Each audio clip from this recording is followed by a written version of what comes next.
Сәлеметсіздер ме? Мен Мағжан Жұмабаев халықаралық жоғары колледжінде бастауышта білім беру педагогикасы мен әдістемесі мамандығы, шетел тілінен бастауыш білім беру біліктілігі бойынша, яғни ұяның 21 тобының студенті Викторина Жансая Бауыржановнамын. Менің мамандығым педагог кәсіби шеберлік байқауына қатысудағы мақсатым өзімнің шеберлігімді көрсетіп қана қоймай, өз біліміммен баршамен бөлісу. Жалпы менің таңдауым 3-ші номинацияға түсті. Сіздермен бірге өзімнің қалай шеберлік сағатын көрсететінімді, сыныптан тыс іс-шараны өткізетінімді сіздермен бөлісетін боламын. Қазіргі таңда өзім қанаттанып түлеп ұшқан көктем қазақ орта мектебінде алғашқы өндірістік тәжірибемен өтіп жатырмын. Ендеше біз бастаймыз. Біздің сынып сағатымыздың тақырыбы оқыту валюта теңге. Яғни біз бұл сынып сағатын 15 қараша әрбір педагогтың мақсаты кез келген шәкірттің бойынан потенциал таба білу, потенциалды аша білу. Ендігі басты мақсаттарымыз болып табылады. Себебі менің тәрбиелеген, менің қолымнан шыққан шәкірттердің бойынан тың қасиеттер табылса, ол мен үшін белгілі.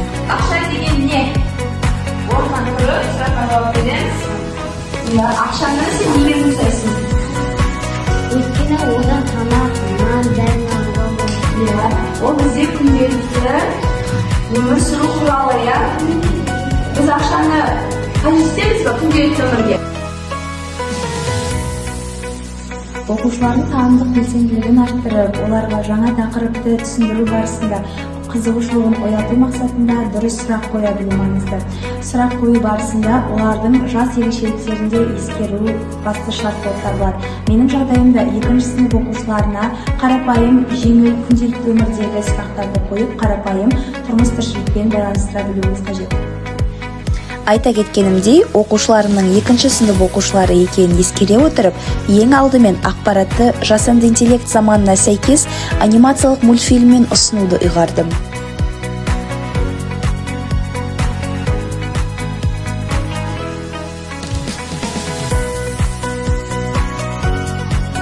Сынып сағатының мақсаты мен міндеттерінің қатарына сынып оқушыларының топта бірлесе жұмыс жасай білу қабілетін дамыту да кіреді. Сол себепті де әр сынып сағатыма топтық жұмысты қосамын.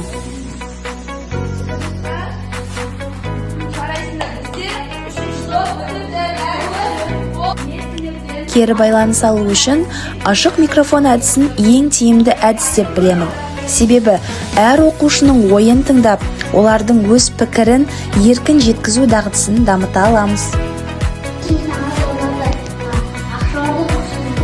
Ақшаларды ұнады ма?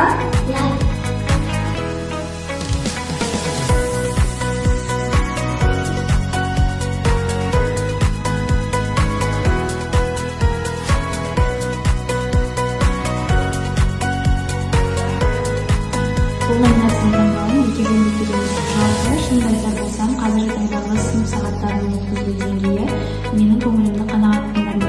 Жалпы өзімнің ойымша сынып сағаты ол сынып жетекшісі мен сынып оқушыларының оңашада қалатын сәті, оңашада қалатын кезеңі.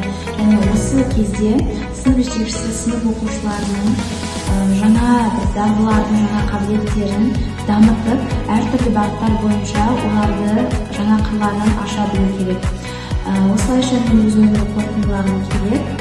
Менің жұмысым өзіне лайықты бағасын алады деп сенемін. Жетістікке толы күндерде кездескенше.